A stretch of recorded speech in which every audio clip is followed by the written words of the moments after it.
Friends, ఈరోజు మా ఇంట్లో ఆకుకూర పప్పు చేసుకుంటున్నాను ఫ్రెండ్స్. దానికోసము ఒక టీ గ్లాస్ పెసరపప్పు తీసుకొని నీట్గా కడుక్కొని వాటర్ పెట్టి ఒక 10 మినిట్స్ నానబెట్టాను. తర్వాత ఇదిగోండి, ఒక టమోటా, ఒక 10 పచ్చిమిరపకాయలు, కొంచెం చింతపండు తీసుకున్నాను. ఎందుకంటే కొంచెం ఆకుకూర, తర్వాత కొంచెం గోంగూర ఉందండి, పులుపు సరిపోతుందని ఈ విధంగా తీసుకున్నాను. ఇప్పుడు ప్రాసెస్లోకి వెళ్ళిపోదాం. ఫస్ట్ స్టవ్ వెలిగించేసి దీన్ని పెట్టేసానండి.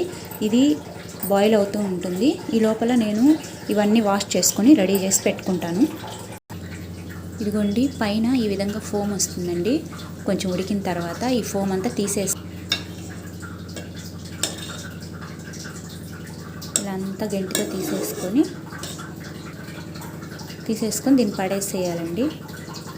ఇప్పుడు దీంట్లో పచ్చిమిర్చి, టమాటా కట్ చేసి పెట్టుకున్నాను, అవి వేసేసుకోవాలి.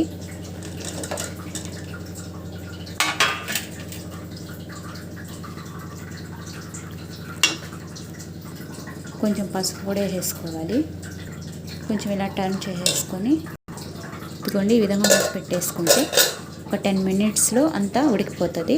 ఈ లోపల ఆకుకూరను నీట్గా వాష్ చేసుకొని రెడీగా పెట్టుకోవాలి. ఇదిగోండి, కొంచెం హాఫ్ బాయిల్ అయింది, ఒక పొంగు కూడా వచ్చిందండి. ఇప్పుడు నేను ఆకుకూర దాంట్లో వేసేస్తాను.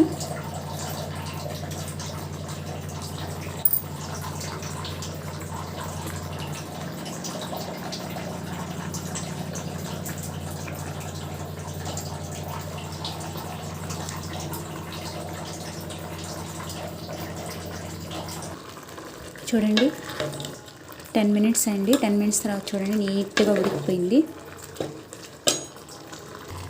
ఇదిగోండి, ఇప్పుడు కొంచెం కారం వేసుకుంటున్నాను.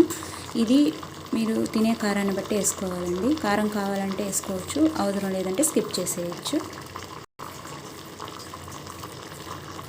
ఇదిగోండి, ఇలా బాగా ఉడికిపోయింది కదా. ఇప్పుడు నేను దీన్ని ఇలా పెట్టేసి ఒక 5 మినిట్స్ స్టవ్ ఆఫ్ చేసేసి వదిలేస్తాను. ఇదిగోండి, 5 మినిట్స్ తర్వాత చూడండి ఎంత చక్కగా ఉడికిపోయిందో. ఇప్పుడు దీంట్లో నేను ఉప్పు వేసేసి, ఇదిగోండి, పప్పు గుత్తి తీసుకొని నీట్గా ఎనిపేస్తాను. ఎనిపి చింతపండు పులుసు వేసుకొని తాలింపు పెట్టేసుకుంటానండి. చూడండి, నీట్గా ఎనిపేసుకున్నానండి. ఇప్పుడు నేను చింతపండు పులుసు ఉంది కదండి, అది పోసుకుంటున్నాను.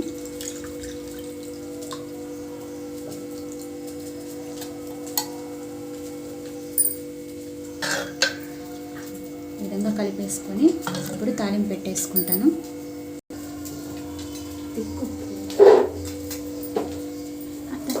పైకి పెట్టు, మొహం పడుతుంది. ఇదిగోండి, తాలింపు కోసం నేను గిన్నె పెట్టేసి 4 స్పూన్స్ ఆయిల్ వేస్తున్నాను.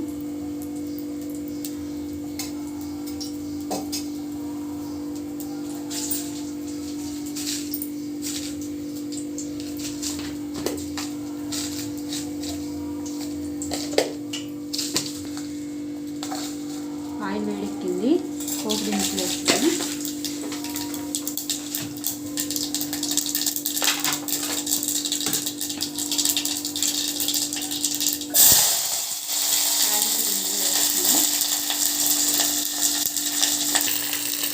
టర్న్ చేస్తున్నాను.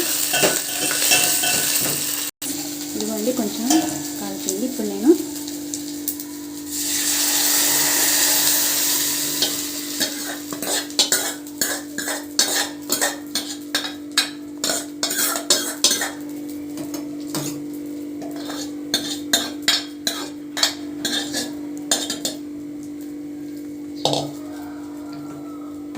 అంతేనండి, టేస్టీ ఆకుకూర పప్పు పెసరపప్పుతో రెడీ అయిపోయిందండి.